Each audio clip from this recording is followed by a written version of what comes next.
Welcome to Lynn Cullen Live. Talk radio without the static. Email your questions and comments to lynncullenshow@gmail.com.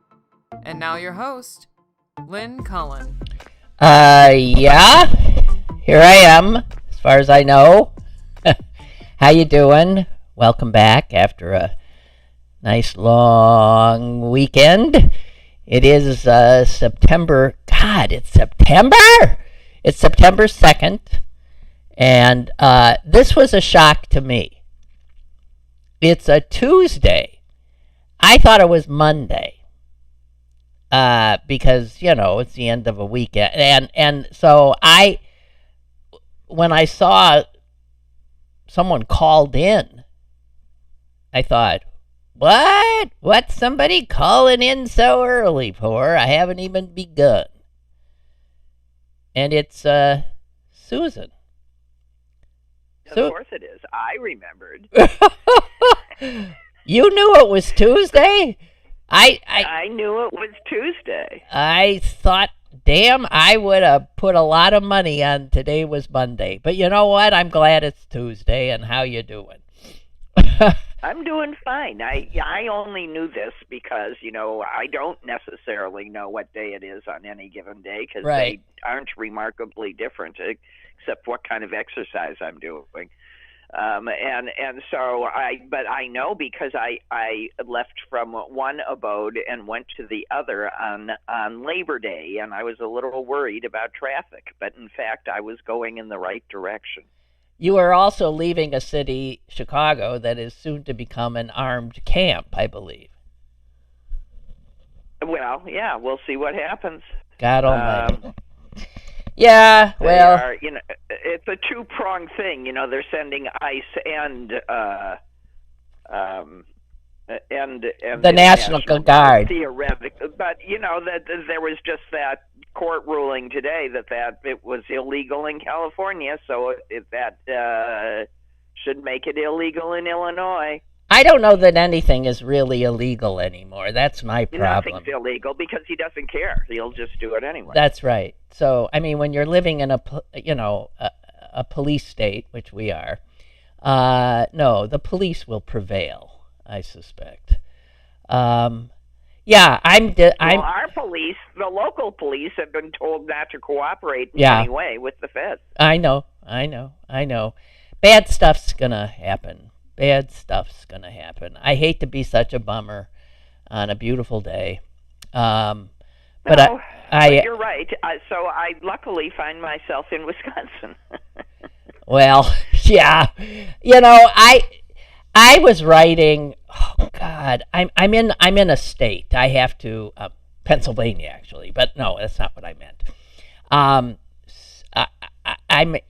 in a personally psychological state. Yes, I am, and it is a result of a friendship that I struck up, and I've talked about this a bit, right?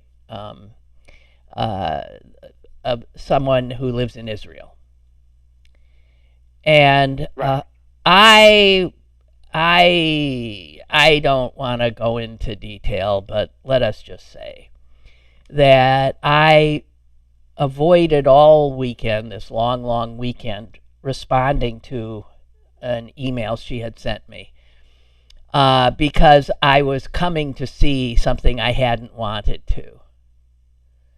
That we are not in any way on the same page regarding this horror of a war in Gaza. And I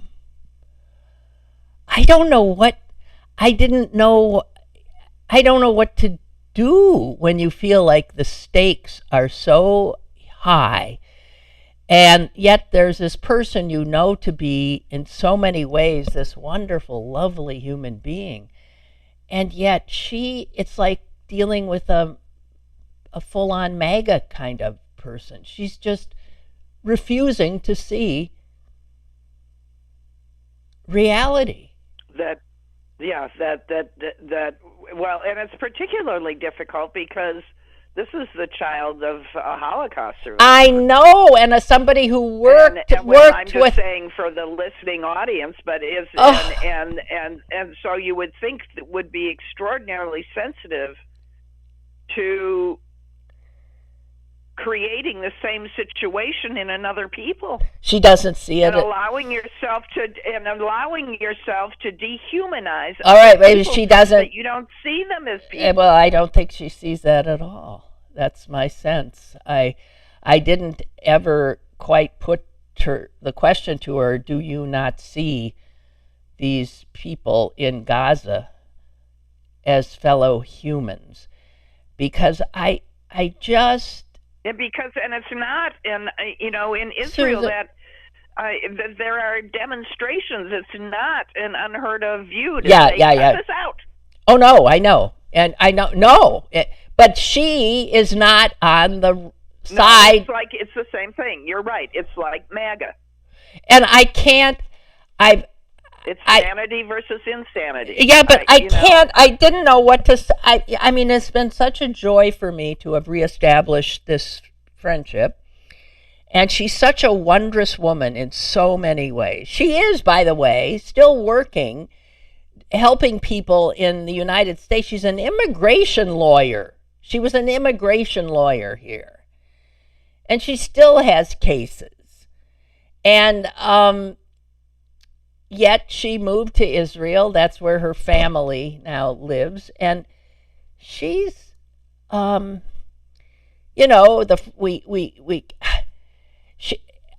found it strange that she never really spoke of certain things. And I think she must have known that this would be and I eventually couldn't. Problem. I couldn't take it anymore, and I wrote her a long email saying, this is just ripping me apart, but I just don't understand what the hell Israel thinks it's doing, and blah blah blah, and how I thought it was creating incredible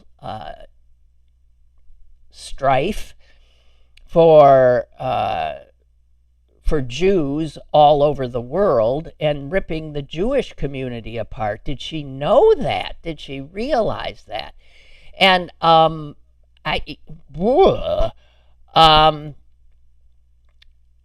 then we back and forthed a little bit, and then I couldn't bear it anymore, and yesterday sent her a much longer thing, because she had sent me a speech that was given years and years ago by the Nobel Peace Prize winner Elie Wiesel, who she not only knew, but had worked with, was close with him.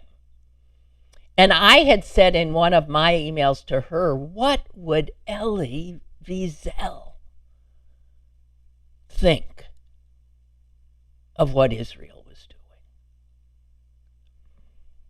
And she sent me this speech, this amazing speech he made, and I printed it out, and I read it over and over again. It was about refugees and about how you help the refugee, and how war is something that is the worst kind of violence and it cannot be tolerated. And I sent back to her some of his words. And then I got her response pretty quickly. And it just left me. It's like with the MAGA thing. It's like we're living in different worlds. She reads his speech and sees something else. She does not think the pictures of starving children are real. Oh my God. No! And this is a brilliant woman. And I wrote her and said, I can't imagine real. I can't imagine what it is like to be a person living at war. I mean, in a country at war, in such a tiny country where surrounded by enemies. And I think ultimately it damages you. I didn't want to offend her. I didn't want to. I said I'm over here in this. So I said I'm not at a country at war, and then I stopped and said yet. But I don't know what you do to. I don't know what to.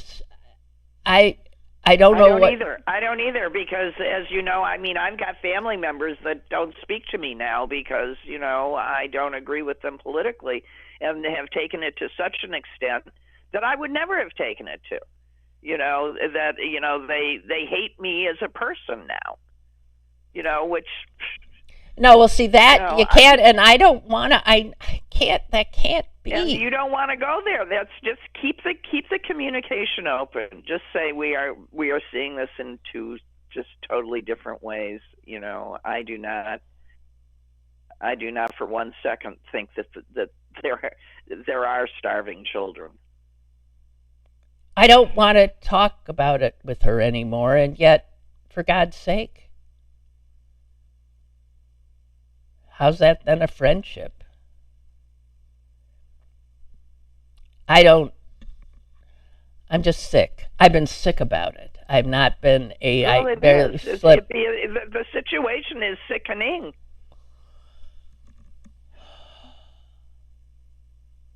Wow. Just wow. You know, on the one hand, I think it just taps into this survival mode, yeah. You know, that is not helpful. No, and I said she actually sent me she had gone on a tour of some extraordinary facility that had been built. That is this entire underground thing. It's beyond belief. I mean, like, that would shelter extraordinary amounts of people in a almost nice setting if it ever came to that. And it reminded me of something I streamed this weekend, which is a Hulu piece. What do they call things now? Series called Paradise. And it is about people literally digging a huge hole under the mountains to survive a nuclear holocaust and all this stuff. And they have an entire city there with fake sky and everything seems normal. But and what she was telling me about this place, and she was in rapture about the genius of it and this, and I just only could think of this horrible thing I'm watching. And I said, you know, it's not freedom to have to bury yourself underground, no matter how lovely the hole is that you've dug. How is that freedom and survival? I don't know. I'm you know, it's what's happening here in this country, what's happening there, and then all over the world. I'm looking at, you know, China and India and Russia getting together and cozying up. And I'm looking at all this other stuff, and I'm thinking we are in such trouble. I cannot begin to conceive of it.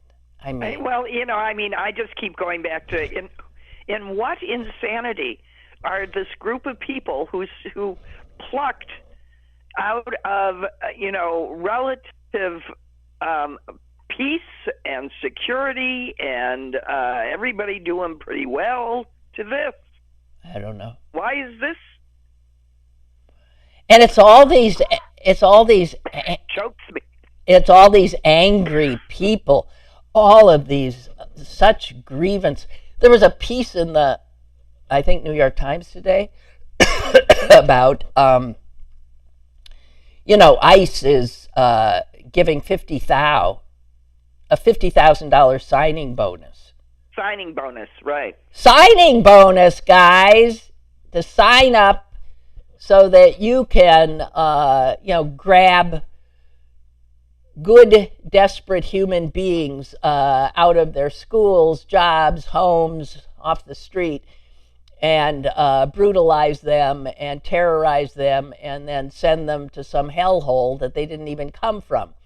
And they need, I forget how many they're hiring. It's going to be like one of the largest police forces in the world. Yeah, it's his private army. Yeah. So they did there was a hiring fair, a job fair for ICE in some place in Texas. There's an article about it.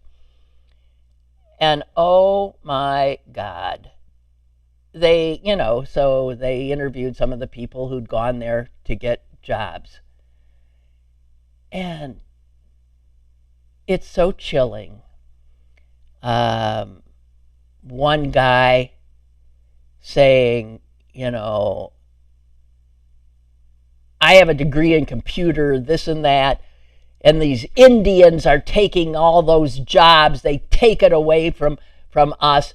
I can't wait. I'm joining ICE, and I'm going to be able to grab them and slam their face into the pavement. And this is a guy who we're going to give a gun and a mask. And $50,000 to encourage that attitude. The only helpful thing that I've heard lately is that AI is actually unmasking some of these masked agents.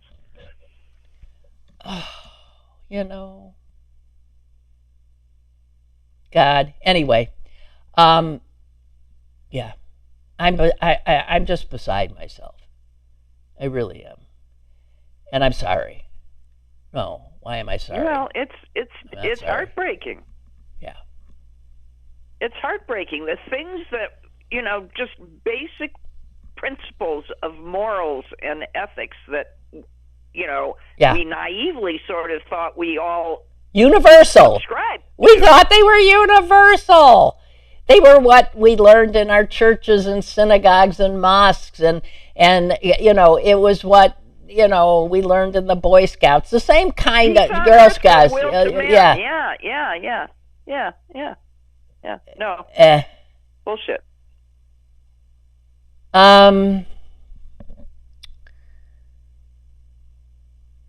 And there was a story local here that chilled me. Just chilled me. As it gets closer to you, it is more chilling. There's a what used to be called an orphanage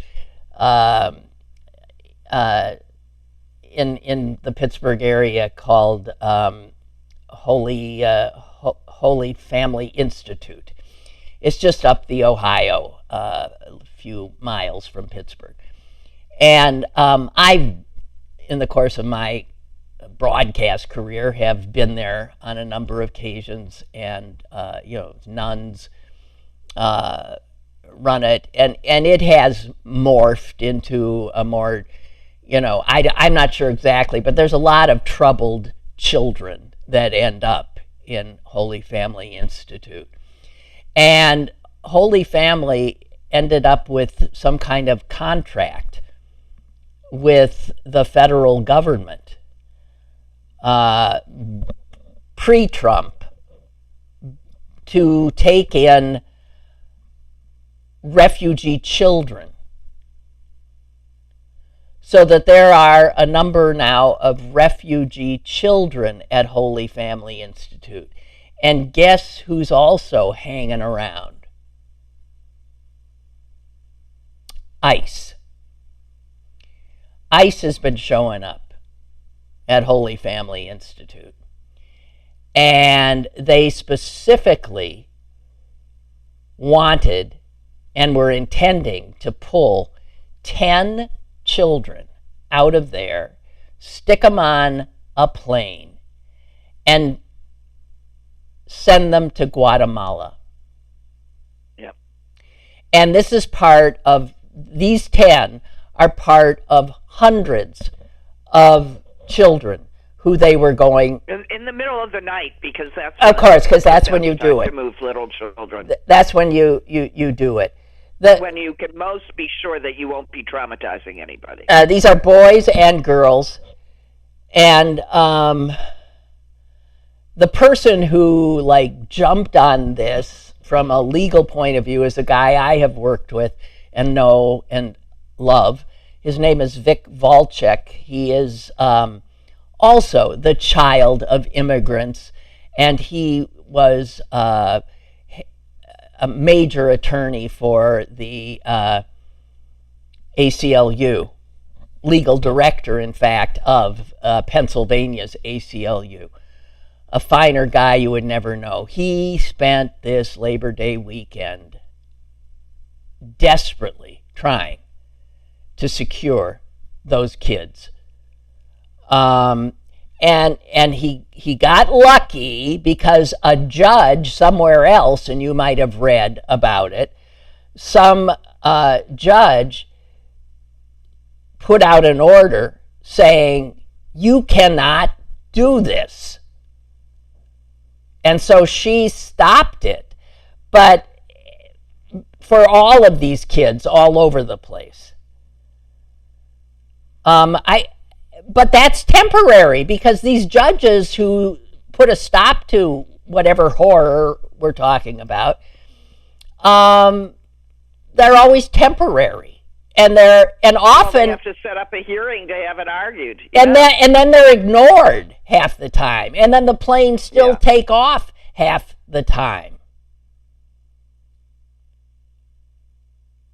And then they start saying, well, this is beginning to look like contempt. No, it's not beginning to look like contempt. So I don't know.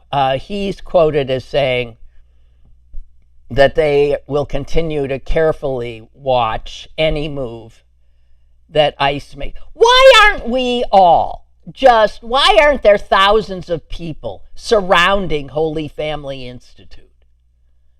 That's the kind of action I'm wondering about. Why aren't we there protecting these children from these sons of bitches?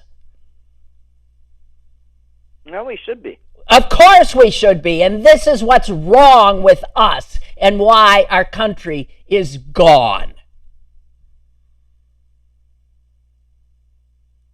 One of the people working on it here says it's like whack-a-mole. You just don't know what's going to happen next. But it is our assumption that they're going to keep trying, no matter what. And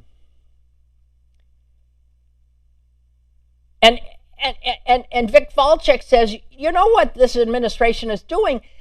These kids sent back, some that don't have family there anymore, are going to be just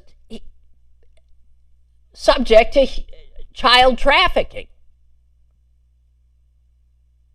Oh, no, but they're against that. Oh, yeah, right. Yeah.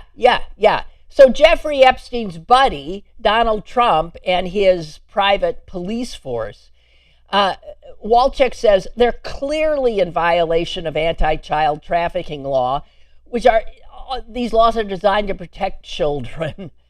And for the government to evade due process regarding these children violates not only the letter of the law, but violates the spirit of it.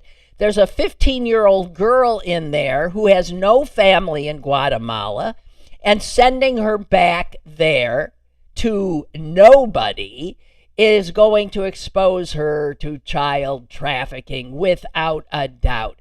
It is horrifying that the government is ready, willing, and able to play with hundreds of children's lives in this way. Well, but Lynn, that's not our responsibility. They came here illegally. God. But they were asking for all of this, you know. Yeah. Wow.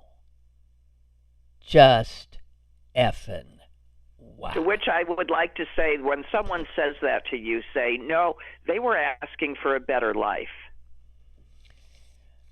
Like your grandparents, like your grandparents, or your great grandparents, or whatever. So your parents. There was another story today. Actually, this is a story from last week, and I had meant to talk about it, and then things got away from me, so it never came up. But it's getting a lot more attention because, again, of the outrageousness of it. This is, there have been wildfires, of course, all over the place, out of control, and people desperately trying to contain them. And two of the men who were part of the effort to desperately contain them were grabbed off the fire line by ICE in Washington State. Okay, we'll put ICE in there to fight the fire. Yeah, okay. And unbelievable. One of the guys, both these two men, they are both now detained in an ICE facility. They've been there for, I think, 4 or 5 days. The congresswoman who represents that district in Oregon has tried to get into the facility to see them and determine they're okay. And she is denied entrance, even though, as a member of Congress, she has every right to oversee it. One of these guys... They've been arresting Congress people that insist on that, that's right? True. You that's know true. that. That's true. One of these guys who got grabbed has been here since he was 4 years old. 4 years old. He's been working as a firefighter for the last 3 years. Oregon State is the only home he has ever known. And now he is in a facility. And even a congressional representative can't get to him.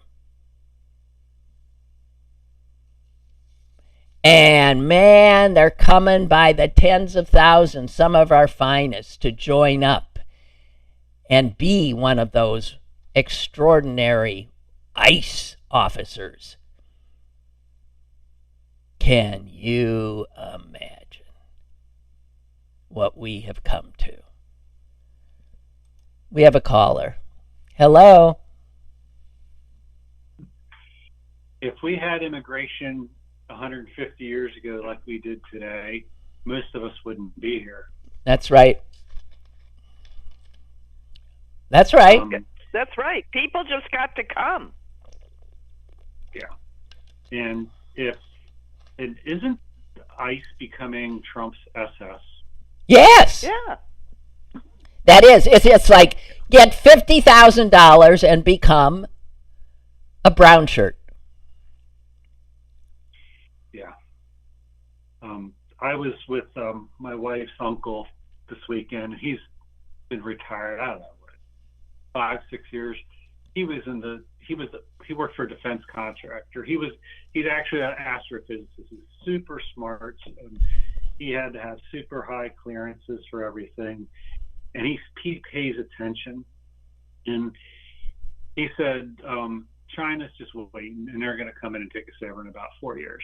He says, all the people who are in charge of all our defense systems, like they're being forced out or fired because they don't agree with Trump.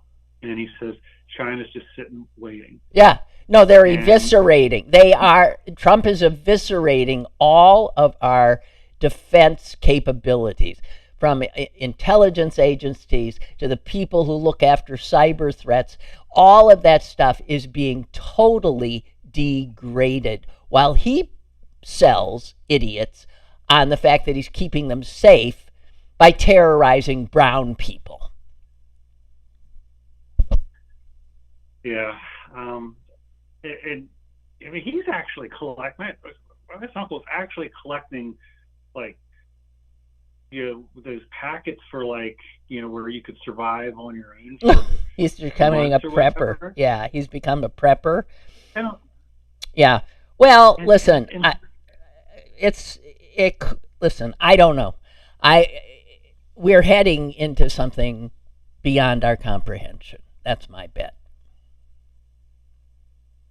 And then I talked with another friend of mine who's about the same age as my wife's uncle. Is, oh no, we're going to be fine. We've been through this before. Remember the riots in the '60s and this and that? Oh God! And I'm like, no, it's completely different. I said back then, I mean, at least we had a common media people were listening to. We had local newspapers. We had people like Walter Cronkite, and it's not like that anymore. Well, we had 3 branches of government. That too. And we had functional law enforcement that when things got crazy, like with some of those who were doing violence, that was brought under control. Do you think that, let me ask you, that the midterm elections are going to be like be indicative of where we truly are? And what I mean by that is, are we going to have them? No, well, that's why I'm saying no. I mean, we might have them. I just want people to replay this show from like January when Trump first got in, and I was saying then, what makes you think there's going to be midterms? That's right. And even if there are, what makes you think? I mean, there's elections in Russia. There are elections all in these autocratic countries. It's just that the outcome is, well, preordained. Correct. Okay. And the other thing is I'm hearing that Trump has kind of disappeared, or is being very quiet. Nah. Yeah, everybody's hoping he's sick. Well, listen. Listen, again, maybe he is. Who knows? Distraction. No, he was playing golf on Sunday or something. Nah. He wasn't. Because he wasn't in the picture that they show of him playing golf supposedly in Virginia or wherever he is has palm trees in it. So look, I don't know. But again, who knows what we see? We don't know anymore. For God's sakes, Susan, I sent our brother a video that I thought would give him joy. And it was looked like a Great Dane, a dog, in front of a television set. And on the TV was a person and a dog doing exercises together. Everything the human did, the dog did. And it was so cute. This was on the TV, but the dog watching was doing it with them. It was so cute, you could die. I sent it to my. It was AI. No, so I sent it to Bill, thinking this would, give him a moment of joy, and he writes back, "I don't believe it. It must be AI," and my heart sank. I don't think it is. Aww. I don't think it is. And I said, gosh, I don't think it is, but just the fact that now we can no longer believe anything we see that is beyond the norm or that is extraordinary. The fact that we're so afraid of being made a fool And it takes the pleasure out of that. Yeah, I don't know. Maybe it is AI, but I really don't think so. I really don't think so. But look. Well, I mean, if the lesson is don't accept everything that you see at face value, just check it out first. It doesn't, you can still feel joy, but it behooves people, at least in things that matter, to check it out. You know, these videos I'm seeing of that people are making now, AI, of, Trump being, all these things, Trump being taken down, ripped apart, falling, made a fool of, all obvious AI stuff. I so hate it. I so hate this stuff. I'm sorry. That to me is not something you laugh at.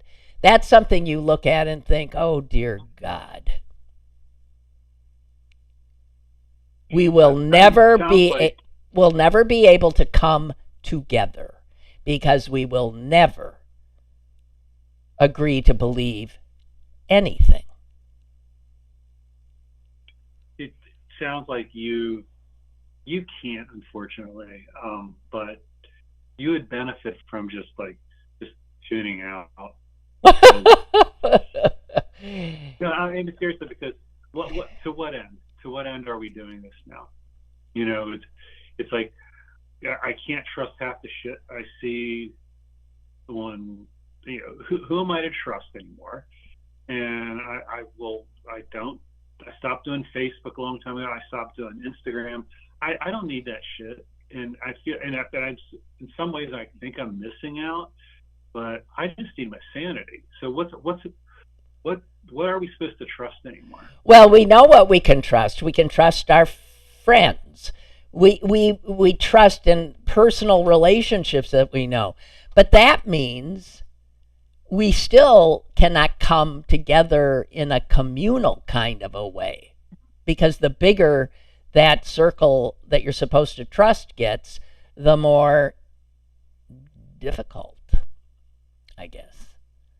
I'm sorry to be such a bummer, but I think I'm clear-eyed, frankly. Hate to say it. Your brother didn't trust you. Well, no, he thought I was a dupe. He thought I was being duped, and I don't. No. I'll maintain that video was real. Just tell him it was Marmaduke and Jack LaLanne.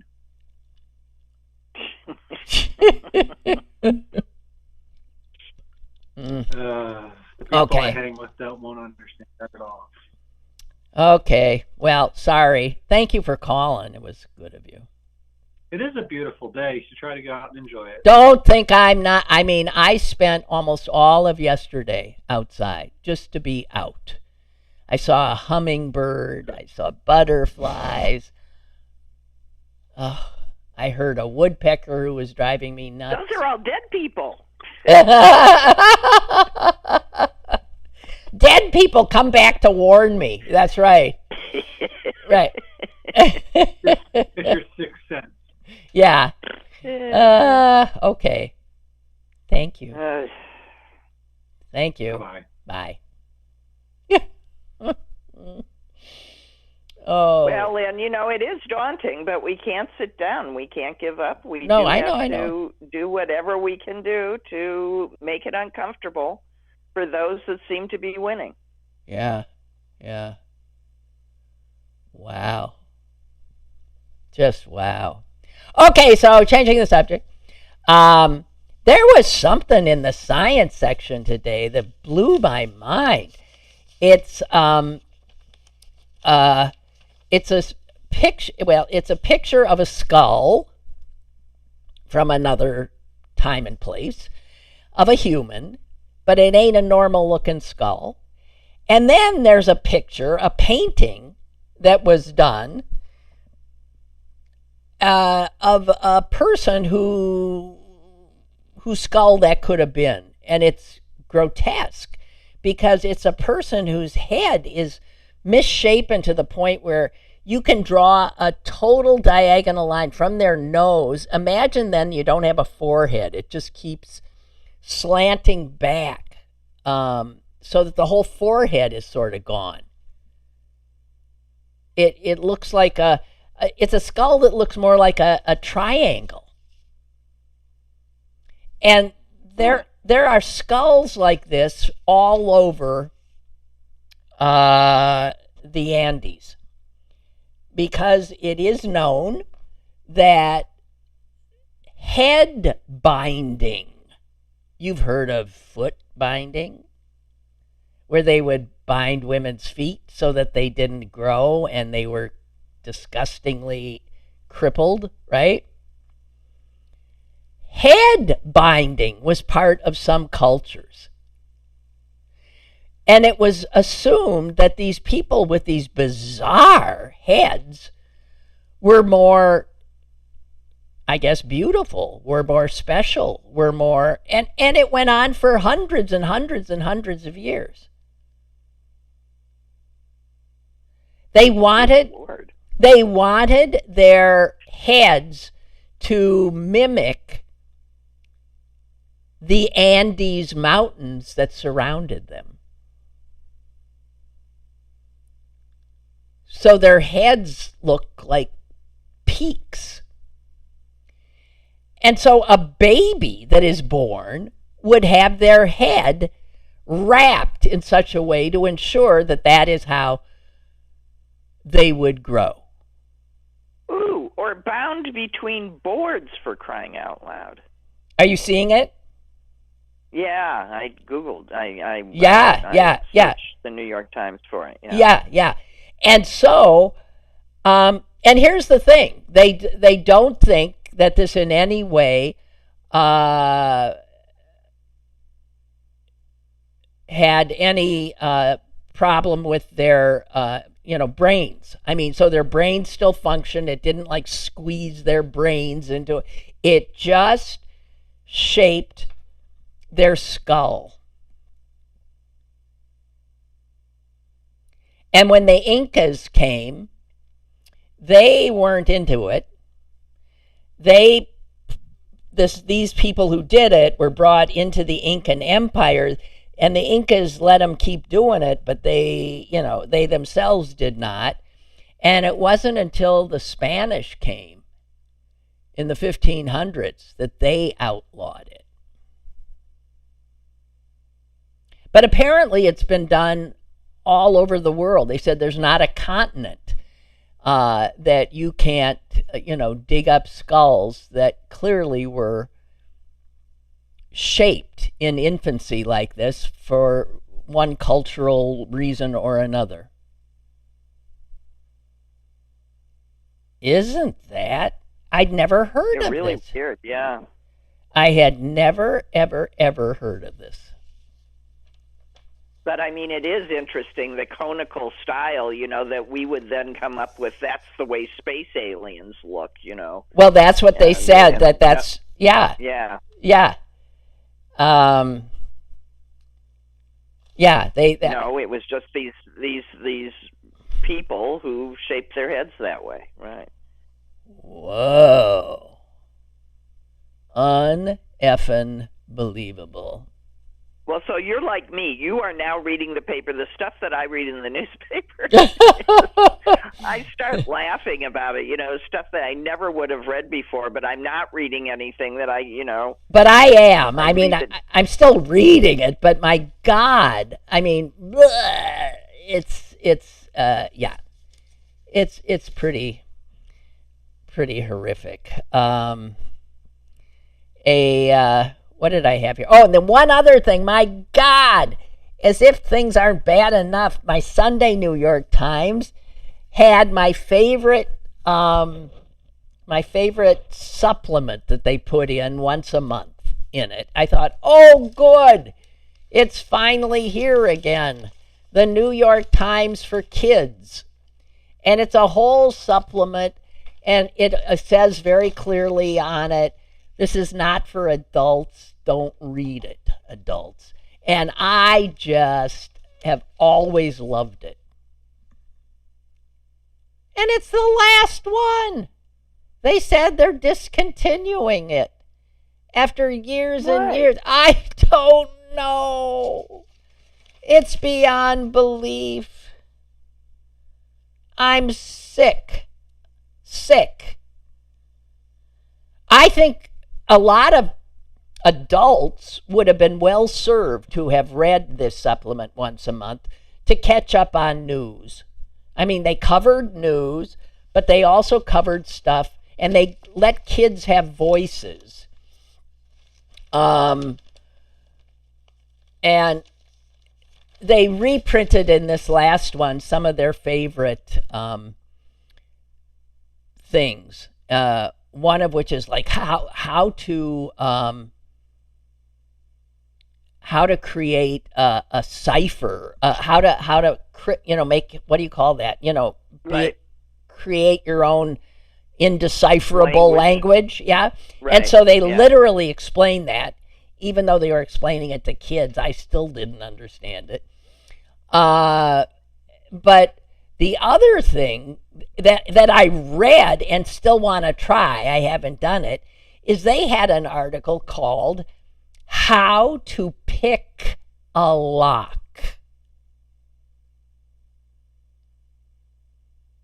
And I think, whoa, the New York Times. That's a good skill. I know, but my God. I was always pretty good at picking. I have never. And they say this, that there are a few rules. There is actually an organization of lock pickers, a group that educates people on picking locks. And 3 of their rules are: don't ever pick a lock unless you have permission.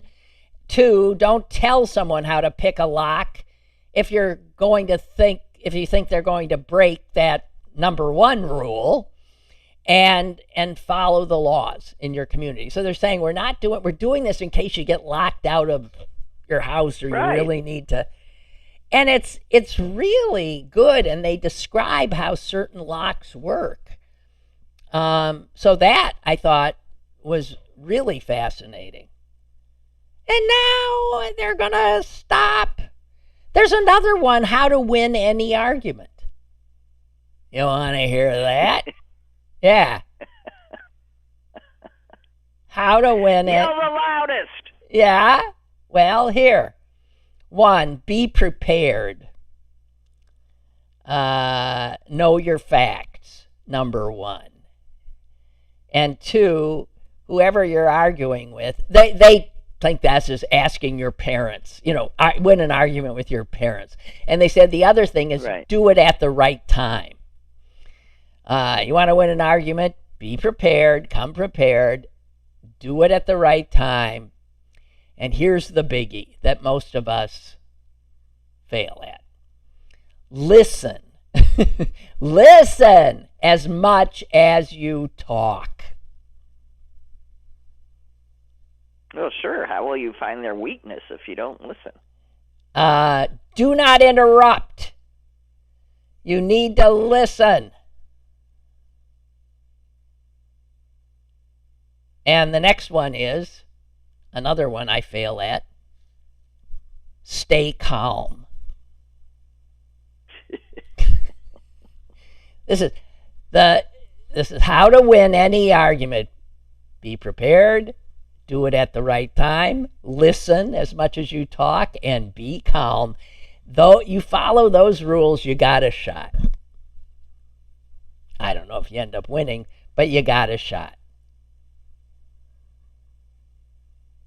So. Well, I'm just thinking about the times that I was arguing the most effectively.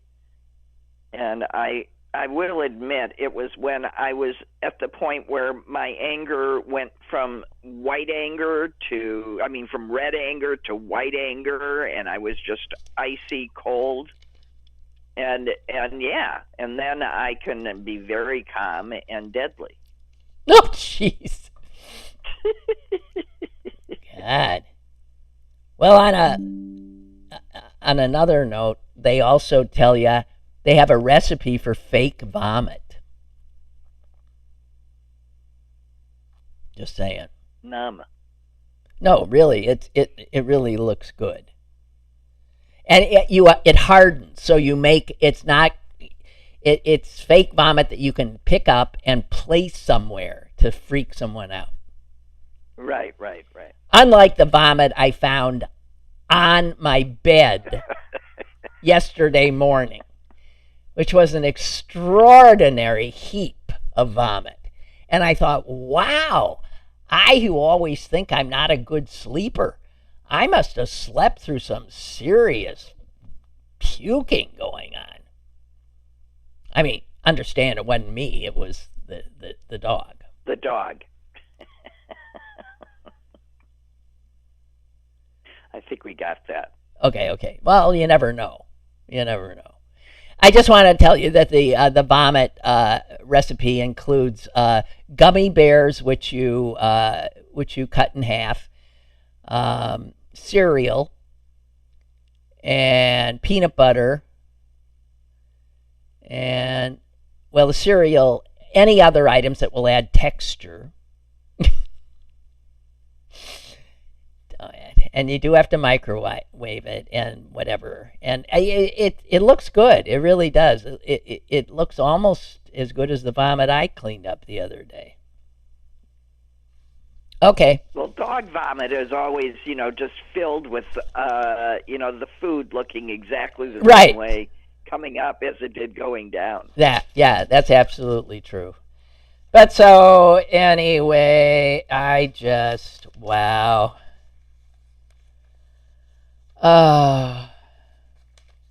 Damn. Says here, when you're a kid, adults are always trying to teach you things. How to set the table, how to find the circumference of a circle, how to sit at a desk for hours. A lot of it is about helping you grow up into a functioning member of society, and that's important. But you know what's also important? Having a little fun. Being a kid. Yeah. Well, I think kids have fun. I got my son and my grandson biked Lakeshore Drive in that terrible crime-ridden city of Chicago on Sunday. They did? How nice. It's very cool. They closed all of Lakeshore Drive. DuSable Lakeshore Drive, as we say now, and you can get on in the dark at 6:30 in the morning and do a 30-mile loop, and all of just tons of people were out doing it, and I tend to think that the turnout was bigger just to show that Chicagoans love their city and use it. Although the article I read, I forget when, maybe yesterday, was about that there were a ton of murders in Chicago over the holiday weekend. And it described everyone. And I'm thinking, here again, here's what he's done to us. I'm thinking that, okay, but if you're Trump and you want to move the military into Chicago, and you want to show it's crime-ridden, why wouldn't you create a little more crime? You know what I mean? Yeah. I mean, so I start thinking, I don't even believe that. Yeah. But that's what I'm saying. It might well be true. They documented every one. They didn't sound like the kinds of things that someone could have set up. But you see what's happened to us. We read something. Well, but the other thing is, where do you think those troops are going to go? They're going to be parading up and down Michigan Avenue they are not going to be going to the areas of the city where the people are actually going, hey, come on, that's fine. Send the troops here. It'll dampen crime. Do it. And you'll hear two real distinct voices in Chicago about this, and the voices that are saying bring them in are a lot of the people that are living on the west and south sides and would like to see a heavy presence to make their lives safer. But the thing is, I don't think that's where that's not the truth. No, and it's not what it's about. Yeah, so we know it has nothing to do with crime. No, so right. I mean, I just think that when I hear them saying that, I'm going, you don't get it. They aren't coming to help you. No. Why do you think they care about helping you? Gee whiz. So, yeah. So you're up in Green Bay again, huh? I am. Mm-hmm. And we're all excited because we got that guy from Dallas. Oh! Football! Football! Yeah. He's going to be number 1. Well, we'll see. Yeah, here we got, you got Aaron Rodgers. Aaron Rodgers will be trotting out onto the field in a Steeler uniform. And, the NFL never misses a trick. So, of course, the first game he's going to be playing is against the Jets, the last team he was on. That's how they set up the drama every time. The Jets, where he was not exactly... oh, God, I hope wondrous. They just beat the crap out of him. Sorry.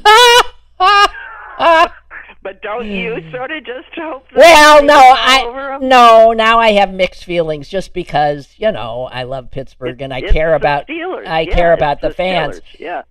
And the thing is, you would not believe the Aaron Rodgers who has shown himself here thus far. Susan, he is the most charming human you'd ever want to know. Aaron Rodgers has won over everybody. His teammates adore him. The coaches love him. The city is loving the guy. He's got a charm offensive going on. And I keep telling... Where do you find that? Well, no, I keep saying it's his new wife. He's happy. No. I think he is happier here, but this is his last shot, and I think he's pulling out every stop to make it work. So, if in fact he does that and it does work, that's okay with me. But if it doesn't work, and if he has some bad games, I think the people who are so charmed will start to see the charm peel away. Listen, give the asshole a chance. Yeah, exactly. Give the asshole a chance. Oh, God. Man. Dear. I just think it's funny that they got Green Bay ranked as somebody. I think it was the Times. This is what I was reading in the New York Times. They did a ranking of the teams in that trade. I can't remember the guy's name because I really don't follow football. Brought the Packers like number 3. Not going to happen. I couldn't believe it. I go, nah. That's all it takes? No, it's not going to happen. That's bull. I think so. What is his name? Micah Parsons or something? Did that just that sounds about right, but I don't pay attention either. I don't know any of the I barely know any. I only know because my son-in-law went nuts when it happened. Yeah. I happened to be in the room with him. Yeah, I did hear it was astonishing, so I went out of my way to read up on it. And yeah, they're saying it's just bizarro that the Cowboys made this trade. But who the hell knows? I don't know. We'll see. So, okay, Suze, damn, it's Tuesday. Here's the good news. Yes, it is. It is Tuesday. Tomorrow's Wednesday. Hey, and guys, people don't realize this. I'm on I have not been myself lately, I admit. I in this sort of like negativity is also as a result of my growing anxiety about Micah Parsons, Milton says. You are right. My growing anxiety about this upcoming surgery I got. So I'm just, a wreck. Because I don't want it. They just don't want it. Well, the lady across the street just had it. She's doing fine. Yeah, easy for you to say. I just... Yeah, it is. I mean... Say it again. No, I mean, my house is filling up with these, I got a walker now. Yeah, I got a walker. It's coming today, a raised toilet seat with bars on the... some contraption that might allow me to put a pair of socks on by myself. And I just thinking, you know what? When I got dressed this morning, I thought, as I put my socks on, I thought, just take a moment to appreciate the fact that you are putting your socks on and you are putting your shoe on, and it is not causing you pain. That you are able to dress, and you are able, because it's true, in 2 weeks I'm not going to be able to do it, and I don't wanna, but yeah, it's what's got to be. But then fast forward a few more months. Maybe, yeah, I know, but that's a long time. 6 months. Do you know it's 6 months since my last goddamn surgery? My lung. Because I have to go see the surgeon tomorrow to make sure everything's going. Well, let me say that from all practical tests that your listening audience can hear, the lung surgery was a success. Yes, so far so good. But I had to go have another. I have to scan every 6 months. So this is this is the first scan. We'll see, and I'm sure it'll be fine. But shit. I don't want to have major surgery twice a year. I'm sorry. I don't blame I'll stop. No, I don't blame you. I've always been a good patient, but I think I'm starting to... I've always been extraordinarily admiring your perseverance. Yeah. I think I am here to say that you have every right to feel this way, dear. You do. All right. Well, okay. Okay. All right. I got to go see our mother. Okay. Bye. Bye, Suze. Thanks for remembering it was Tuesday.